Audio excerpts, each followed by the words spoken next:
ইবনুল কাইয়িম রাহিমাহুল্লাহর একটা কোটেশন আছে, একটা উদ্ধৃতি আছে আল ফাওয়ায়েদ থেকে, ওটা আমি বলি, এটা আমার কাছে খুবই ভালো লাগে এবং আমার কাছে মনে হয় আপনাদের কাছেও ভালো লাগবে। উনি বলতেছেন যে পথিক, তুমি কোন পথে যাচ্ছ? এটা কোন পথ তুমি জানো? এটা কোন পথ? এটা হলো ওই পথ যে পথে হাঁটতে গিয়ে আদম আলাইহিস সালাম ক্লান্ত হয়ে গেছিলেন। এটা ওই পথ যে পথে হাঁটতে গিয়ে নূহ আলাইহিস সালাম কান্না করে দিয়েছিলেন। এটা ওই পথ যে পথে হাঁটতে গিয়ে ইব্রাহিমকে আগুনে ছুঁড়ে ফেলা হয়েছিল। এটা ওই পথ যেখানে হাত থেকে ইসমাইলকে শোয়ানো হয়েছিল জবেহ করার জন্য।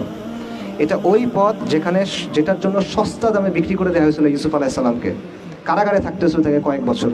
এটা ওই পথ যেখানে হাঁটার জন্য জাকারিয়াকে করাত দিয়ে দ্বিখণ্ডিত করা হয়েছিল। এটা ওই পথ যেখানে যাওয়ার জন্য জবেহ করা হয়েছিল সাইয়েদিনা ইয়াহইয়াকে। এটা ওই পথ যেখানে আইয়ুব আলাইহিস সালাম রোগে ভুগছিলেন। এটা ওই পথ যেখানে দাউদ আলাইহিস সালাম তার কান্না সব সীমা অতিক্রম করে চলে গেছিল। এটা ওই পথ যেখানে হাত থেকে ঈসা আলাইহিস সালাম নিঃসঙ্গ জীবনযাপন করতে হয়েছে। এবং এটা ওই পথ যেখানের জন্য রাসূলুল্লাহ সাল্লাল্লাহু আলাইহি ওয়াসাল্লামকে অসংখ্য কষ্ট সহ্য করতে হয়েছে। এটা ওই পথ। তো তুমি কোন পথে হাঁটতেছো? তুমি এখনো খেল তামাশার মধ্যে আছো। পথিক, তুমি কোন পথে যাচ্ছ? এটা হলো ইবনুল কাইয়িমের কথা। এইটা আপনাদের জন্য, আমারও আপনাদের জন্য কথা। আপনারা সিরিয়াসলি চিন্তা করেন। আমার কথা হয়তো বা আপনারা যেরকম এক্সপেক্ট করছেন ওরকম হয় নাই, বাট আমার মনে হয় এই জিনিসটা আপনাদের সবার, আমাদের সবার চিন্তা করা দরকার। আপনি আসলে এটার জন্য রেডি কিনা? এই কাজটা আপনার সামনে আছে। আল্লাহ আযজা ওয়া জাল প্রতিশ্রুতি দিয়ে রাখছেন।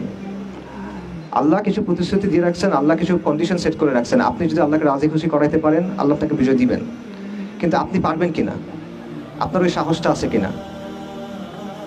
আপনি এই কষ্টটা করবেন কিনা?